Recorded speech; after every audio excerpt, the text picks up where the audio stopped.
Ukraine যুদ্ধের সহস্রতম দিন পার হলেও বন্ধের কোনো ইঙ্গিত পাওয়া যাচ্ছে না। এবার প্রেসিডেন্ট বাইডেন ইউক্রেনকে মনুষ্যবিহীন মাইন সরবরাহ করার অনুমতি দিয়েছে। এর ফলে পূর্ব ইউরোপে বাড়ছে পরমাণু হামলার শঙ্কা। পরিস্থিতি যেদিকে মোড় নিচ্ছে তাতে সংঘাতে আরও অনেক দেশে জড়িয়ে পড়ার শঙ্কা তৈরি হয়েছে, আর সেটা তৃতীয় বিশ্বযুদ্ধ ডেকে আনতে পারে বলে মনে করছেন প্রতিরক্ষা বিশেষজ্ঞরা।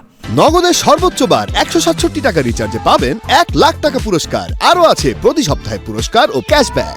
আর রাশিয়ার সম্ভাব্য বিমান হামলার শঙ্কায় কিয়েভের শেল্টারগুলোতে উপচে পড়া ভিড় লক্ষ্য করা গেছে। মস্কো থেকে বলা হয়েছে তারা যে কোনো নেটো রাষ্ট্রকে শাস্তি দিতে প্রস্তুত যারা ইউক্রেনকে দূরপাল্লার অস্ত্র দিয়ে রাশিয়ায় হামলা চালাতে সাহায্য করেছে।